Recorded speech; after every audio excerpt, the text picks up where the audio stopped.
My name is Jeanette Rhodes. I'm 65 years old, and I used to think I knew everything there was to know about love, about motherhood, about holding a family together with duct tape and casseroles. But looking back now, I think all I really knew was survival and how to pretend that survival looked like love. I live in a quiet house now, too quiet most days. 3 bedrooms, 2 bathrooms, a porch that sags a little on the left side, and flowers I forget to water. My husband passed away 7 years ago, and my son Jonah, he's not dead either. But I don't hear from him anymore. The last thing he said to me was, "Mom, I need some space." And I said, "Of course, honey, take what you need." What I didn't know, what I couldn't imagine, was how wide that space would grow, or how long it would last, or what I'd find when I finally looked back at the path we'd walked together, thinking it was paved with care, only to realize it was built on silence. Mine.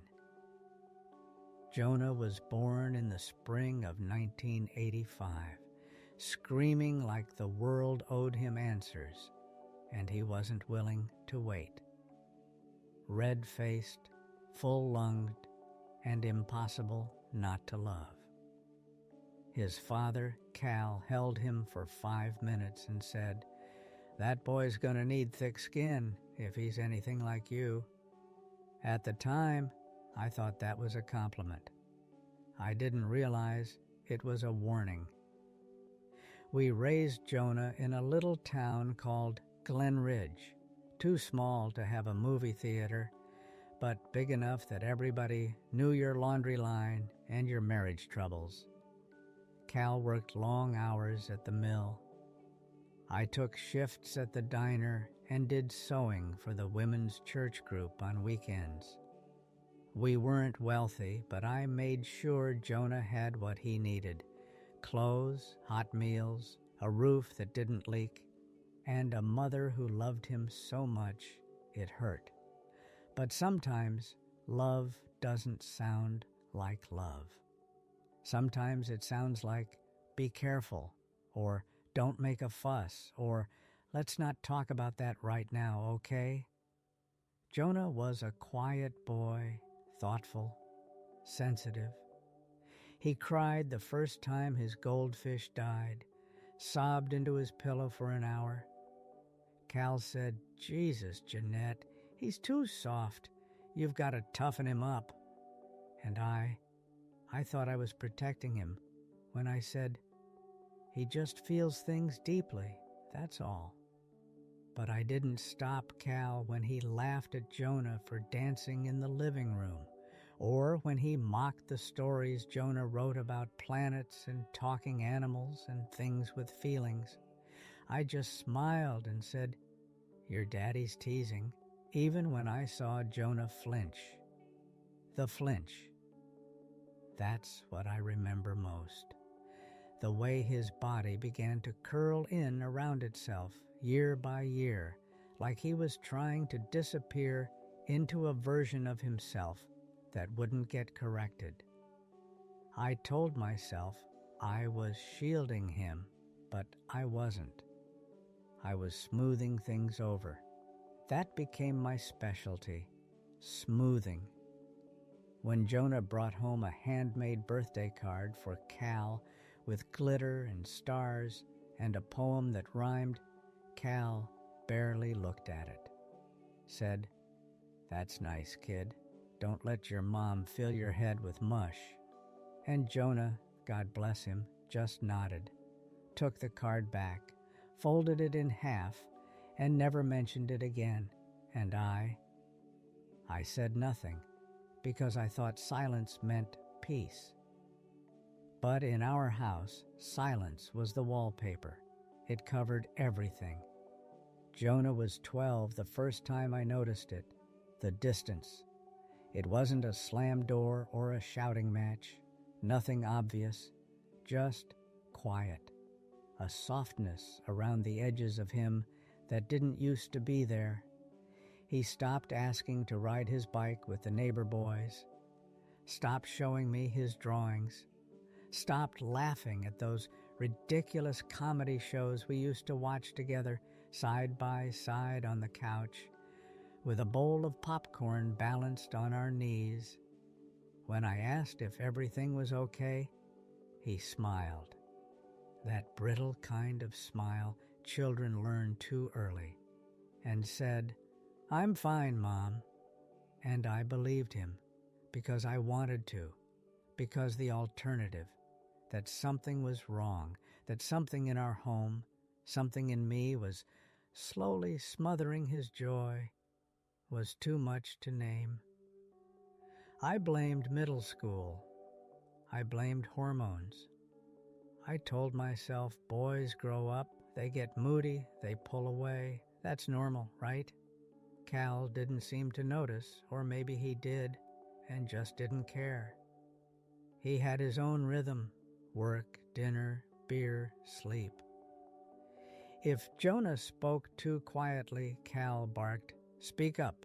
If he dressed too differently, it was, "What are you wearing?" If he hesitated before answering a question, Cal would scoff, "Don't think so hard. You're not applying for NASA." It was death by inches. No bruises, no slamming fists, just a slow erosion of confidence, of color, and I stood there with my arms full of laundry, watching my son fade in plain sight. I told myself I was choosing my battles. I told myself, at least he's not violent, at least we have a roof, at least. But love doesn't live in at least. Love lives in asking again, even when the first answer is, "I'm fine. I should have asked again." When Jonah was 14, I found him crying in the garage. Not loud, not messy, just sitting on the floor behind the old cooler, knees pulled to his chest, his face buried in his sleeve. I didn't know what to say. I hadn't seen him cry in years, so I just stood there, frozen in the doorway, and asked, "Sweetheart, what happened?" He wiped his face fast, stood up too quickly, hit his head on a shelf, laughed it off. "Nothing," he said. "I just needed a minute." I wanted to go to him, wrap him in my arms like I used to when he was 5 and afraid of thunderstorms. But I didn't.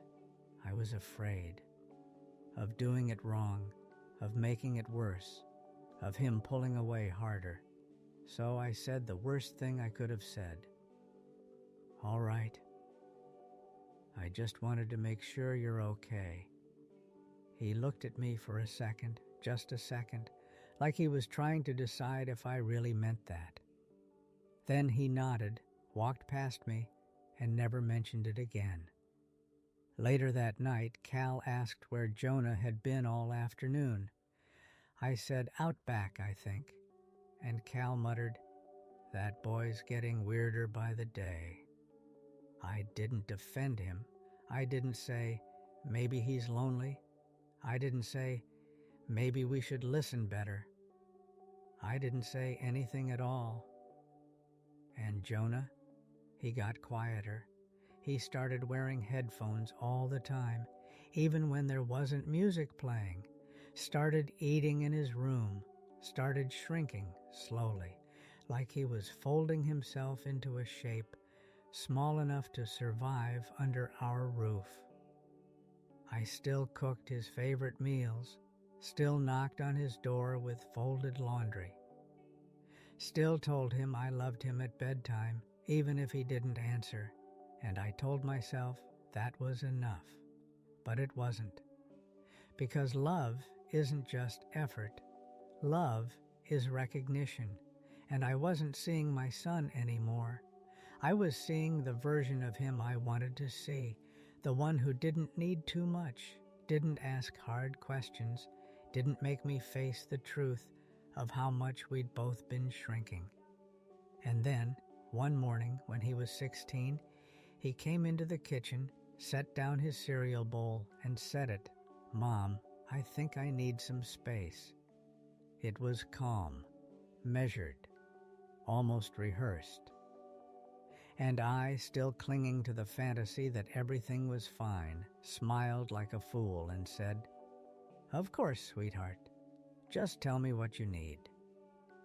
I thought he meant a weekend alone, a little room, a breather. What I didn't know was that those words were the first few inches of a gulf that would stretch wider than I ever imagined. What I didn't know was that he'd already packed his metaphorical bags long ago. After he said it, that he needed space, Jonah didn't explain further. He just nodded when I said, "Okay," then left the kitchen like nothing had changed. But everything had. He started spending more nights at his friend Marcus's house. At least that's what he told me. Sometimes he wouldn't come home until morning, sometimes not even then. When I asked why he hadn't answered his phone, he'd say it died, or he'd shrug, or just nothing. I kept telling myself this was normal. Teenagers pull away. They test the waters. They stretch the cord between you and them until it feels like it might snap, but it's not supposed to snap. That's what I believed, until one day it did. It was a Thursday, cold, gray. I came home from work and found his room half empty, drawers left open, closet door hanging ajar. The things that mattered to him, his sketchbooks, his laptop, the photo of him and his dog from when he was 10, all gone. No note, no message, just absence. I called his phone, no answer. I called Marcus's mom. She said Jonah hadn't been over in weeks. I stood in the middle of his room, heart pounding so loud I could hear it in my ears. And for the first time in my life, I realized I had no idea where my child was. Cal came home around 6. I told him Jonah was gone, really gone. He didn't react. Probably just blowing off steam, he said. Let the boy breathe. He'll be back when he's hungry. I wanted to scream. I wanted to grab him by the collar and say, "Don't you see what we've done?" But instead, I said nothing. Again. And that night, I didn't sleep. The next morning, I filed a report with the police. They asked all the usual questions. Was he angry? Was he using drugs? Did he have a history of running away? I told them, no. But when they asked, was there anything happening at home that might have made him want to leave? I hesitated. And that's when I realized something. I had no answer, because all the little things that built the silence between us, they weren't on any official form. You can't explain 1,000 tiny dismissals. You can't quantify years of swallowed emotions and closed doors. So I just said, he's a good kid, quiet, smart. He just, needed space. They told me boys like that usually came back in a week or two. That 16-year-olds are impulsive, that maybe he was just trying to scare me into paying attention. I nodded, thanked them, walked out, sat in the car, and screamed. Not loud, not messy, just once, like something inside me had cracked open. Because it wasn't just fear I felt, it was guilt, and the terrifying realization that I had no idea who my son had become. In the days that followed, I did what mothers do. I searched. I called old teachers. I went through his journals. I begged God to rewind time, to give me just one more afternoon with him in the living room, headphones on, if only I could sit beside him and listen, really listen. But the house stayed quiet. Every room held his absence like a bruise. Cal didn't speak of him, didn't ask how I was. Didn't seem to notice the way I left the porch light on every night, hoping, praying that maybe, just maybe, Jonah would come home tired and scared and find it still burning for him. I slept with the phone on my chest. I checked his email, his social media, even made a post on Facebook asking if anyone had seen him. I didn't say he'd run away. I said he was taking time because I still wasn't ready to name the truth, that he hadn't left for space. He'd left for freedom, from us, from me. A week after Jonah left, I found the envelope. It was tucked in the bottom drawer of his desk, underneath a stack of old homework and receipts from the gas station. I don't know what I was looking for, maybe a clue, maybe a name, maybe just a trace of him that felt warm, but what I found was worse. It was addressed to me, just Mom. I sat down on the edge of his bed, heart clenching, fingers trembling, and unfolded the letter with more reverence than I'd ever given to anything in my life. The handwriting was neat, careful, not angry, not messy, but full of pain. Mom, I didn't want to hurt you. I know you think I'm running away, but I'm not. I'm leaving because I can't keep pretending that this house is safe for me. It's not about drugs. It's not about girls. It's not a phase. It's about breathing. It's about waking up every day afraid to speak too loud or too soft or too strange. It's about knowing that if I cried, I'd be told to toughen up. If I laughed too hard, I'd be told to calm down. If I showed joy, it would be mocked. And you didn't do those things, but you let them happen. You stood in the room while he chipped away at me piece by piece, and you looked away. I needed you to fight for me, but you were always busy keeping the peace. I don't hate you, but I can't stay here. I need to figure out who I am without having to apologize for it. I need space to exist in full color, not just the parts that fit inside this house. Please don't try to find me. If I'm ready to come back, I'll come back. I love you. Jonah, I read it 5 times. Then I dropped it. Not on purpose. My fingers just stopped holding it. Like my body knew what I couldn't admit yet, that I'd just been handed the truth, and it was heavier than anything I'd ever carried. I curled up on his bed and sobbed into his pillow.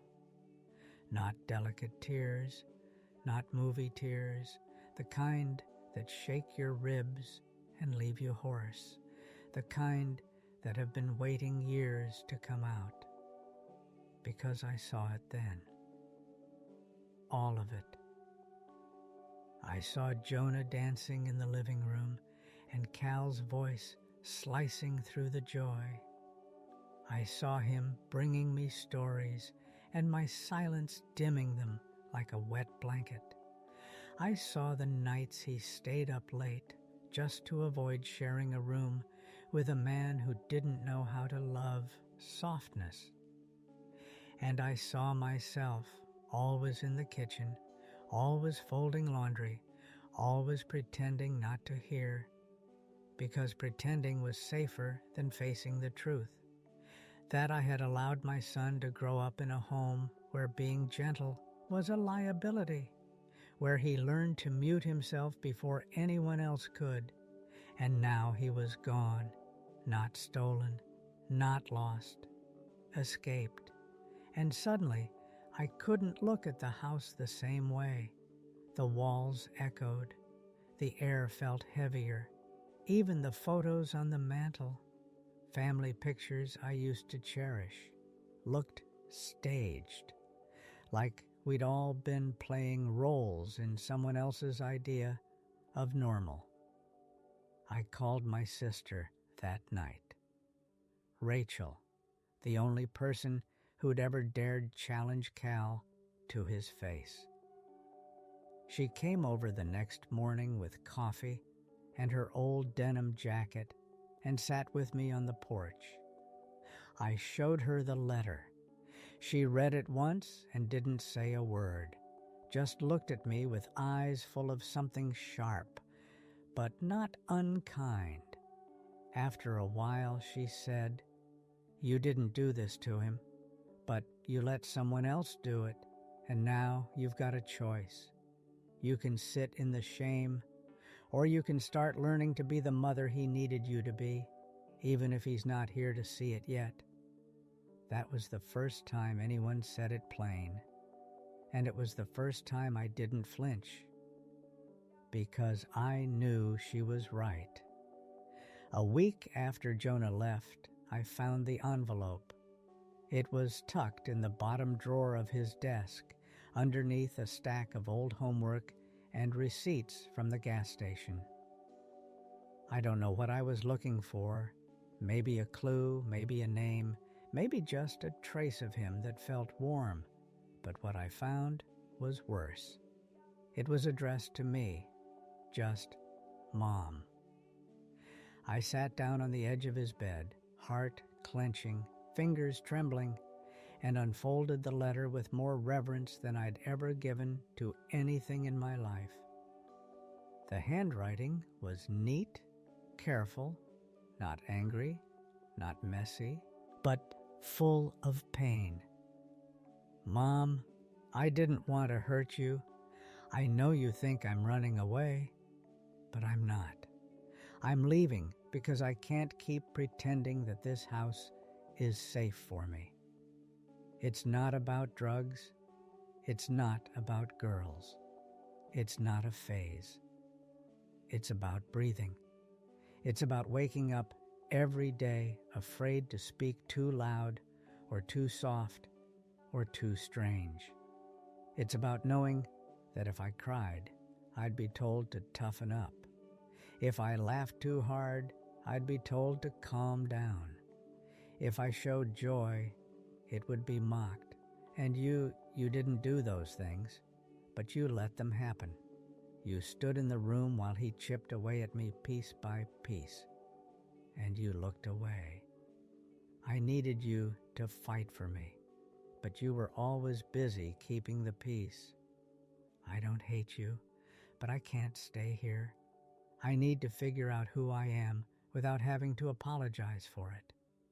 I need space to exist in full color, not just the parts that fit inside this house. Please don't try to find me. If I'm ready to come back, I'll come back. I love you. Jonah. I read it 5 times, then I dropped it. Not on purpose. My fingers just stopped holding it. Like my body knew what I couldn't admit yet, that I'd just been handed the truth, and it was heavier than anything I'd ever carried. I curled up on his bed and sobbed into his pillow. Not delicate tears, not movie tears, the kind that shake your ribs and leave you hoarse, the kind that have been waiting years to come out, because I saw it then, all of it. I saw Jonah dancing in the living room and Cal's voice slicing through the joy. I saw him bringing me stories and my silence dimming them like a wet blanket. I saw the nights he stayed up late just to avoid sharing a room with a man who didn't know how to love softness. And I saw myself, always in the kitchen, always folding laundry, always pretending not to hear, because pretending was safer than facing the truth. That I had allowed my son to grow up in a home where being gentle was a liability, where he learned to mute himself before anyone else could. And now he was gone, not stolen, not lost, escaped. And suddenly, I couldn't look at the house the same way. The walls echoed, the air felt heavier, even the photos on the mantel, family pictures I used to cherish, looked staged, like we'd all been playing roles in someone else's idea of normal. I called my sister that night, Rachel, the only person who'd ever dared challenge Cal to his face. She came over the next morning with coffee and her old denim jacket and sat with me on the porch. I showed her the letter. She read it once and didn't say a word, just looked at me with eyes full of something sharp, but not unkind. After a while, she said, "You didn't do this to him, but you let someone else do it, and now you've got a choice. You can sit in the shame, or you can start learning to be the mother he needed you to be, even if he's not here to see it yet." That was the first time anyone said it plain, and it was the first time I didn't flinch, because I knew she was right. It was nearly a year before I heard anything. By then, I had stopped expecting. That doesn't mean I stopped hoping. Hope is quieter than people think. It's not fireworks and candles in the window. It's making 2 cups of tea and pouring one out. It's folding a towel the way they like, even when they're not there. It's saying their name out loud when no one else will. But I wasn't waiting anymore. I'd stopped begging the mailbox, stopped checking my phone at night. I was building something else, myself maybe, for the first time. And then it happened. One Sunday morning, I walked out to the porch and saw a package. No return address, no card, just a small flat envelope, padded, sealed tightly, my name written across it in that same careful print I'd seen on the letter a year before. Mom. I didn't open it right away. I sat with it in my lap for a long time. Let the weight of it settle. Let myself feel all the years between us, wrapped in cardboard and quiet. Inside, a flash drive. That's all. No note, no instructions, just the drive. I took it to Rachel's house. I still didn't trust the old desktop at mine. We sat together at her kitchen table as I plugged it in. It held only one file, a video, just a few minutes long. Jonah was sitting on a bed I didn't recognize, in a room with soft green walls. There were plants on the windowsill and a worn couch behind him. He looked older, thinner. His hair was longer. There was a small scar on his eyebrow I'd never seen before. He didn't smile, but he didn't look angry either. He looked clear. He said, "Hey, Mom, I'm not ready to talk, not yet. But I wanted you to know I'm okay. I live with friends now, good people. I'm working at a bookstore, doing some writing again. I have a therapist. I'm figuring things out. I saw what you wrote online about Cal. I saw you posted the truth. That mattered. You didn't lie about him. You didn't protect him anymore. I needed that more than you know. His voice cracked a little when he said it. I'm not coming home. Not yet. Maybe not ever. But I believe you're changing. And that helps me change too. So, thank you for not pretending anymore. He looked into the camera like he could see me.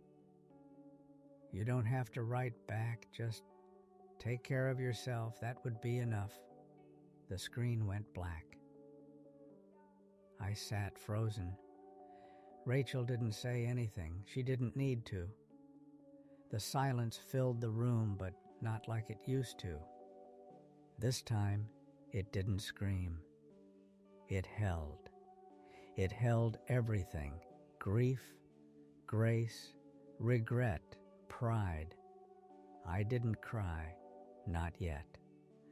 I just whispered, "He's alive." It was the most sacred sentence I'd spoken in years.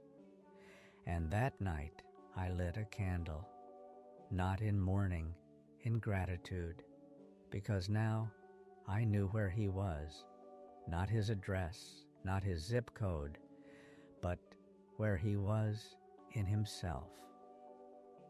And for the first time in years, I knew where I was too. After that video, I didn't reach out. It wasn't because I didn't want to. It was because I finally understood the difference between guilt and love. Guilt says, do something to make the pain stop. Love says, respect what they need, even if it hurts. So I didn't write. I didn't beg. I didn't ask for more. I just started living the kind of life that might one day be safe for him to walk into again. And I meant it. I kept going to group. I started volunteering at the youth shelter downtown, mostly laundry duty at first, but eventually they let me run a quiet art night for the teens who didn't talk much. I bought a set of cheap sketch pads and colored pencils, just left them on the table and didn't push. One of the girls, Maris, drew silent comics, whole stories in pictures. No dialogue, just emotions in frames. Grief, joy, panic, relief. I saw Jonah in her, though I never said that out loud. One night, after she drew a page with a boy stepping off a cliff into space, I gently asked, "Does he survive the fall?" She shrugged and said, "Sometimes falling is the only way you stop suffocating." That line stuck with me, because I had raised a boy who jumped, and I'd finally stopped asking why he jumped. Now I was asking myself what I could build where he might land someday, not to catch him, but to let him rest. I sold Cal's old recliner, bought a little blue reading chair instead, got rid of every photo that only told half the truth, replaced them with one of Jonah when he was 4, grinning, holding a crayon-streaked dinosaur drawing, and one of me, taken just last month, holding a pottery bowl I made myself. The first thing I'd made with my hands since Jonah was born. I started baking again, not for someone else, not out of duty, but for me. The cinnamon rolls I used to make every Christmas morning, I made them in July, ate one, wrapped the rest, and brought them to the shelter. One of the boys there asked, "Are you someone's grandma?" I said, "Not yet, but maybe someday." And I meant that too. I still lit the candle every night. I still looked at the stars and wondered where Jonah was. But it wasn't the same ache. It was something quieter, wiser, a kind of reverence. I was learning how to be a mother with no child in the room. And strangely, I felt more like a mother than I had in years. Not because I had control, but because I had clarity. I stopped saying my son left me. Now I say my son saved himself, and I'm learning to do the same. That sentence doesn't make people comfortable, but comfort's not the point anymore. Truth is, and truth, I've found, has a music to it, a hum. It's not always pretty, but it's always real, like the porch creaking in winter, like the sound of a voicemail being played again, not because you're desperate, but because it still matters. And that's when it happened. On a Tuesday evening, folding laundry, I got a message from an unknown number. Just one sentence. I started reading again. That book you gave me when I was 10. The one about the boy and the fox. I get it now. I stared at the screen for a long time. Didn't rush to reply. Didn't cry. I just whispered, "Me too." Because the truth is, I'd started reading again too. Not books, but people, myself. Him. All the things I missed when I was too busy keeping peace instead of making it. The last time I saw Jonah in person, he was 16, wearing a threadbare hoodie and walking out the front door with a backpack that sagged like it held more than just clothes. I didn't hug him. I didn't stop him. I just stood in the kitchen, hands still damp from washing dishes, and watched the door close. I told myself I was giving him space. What I was really giving him was silence.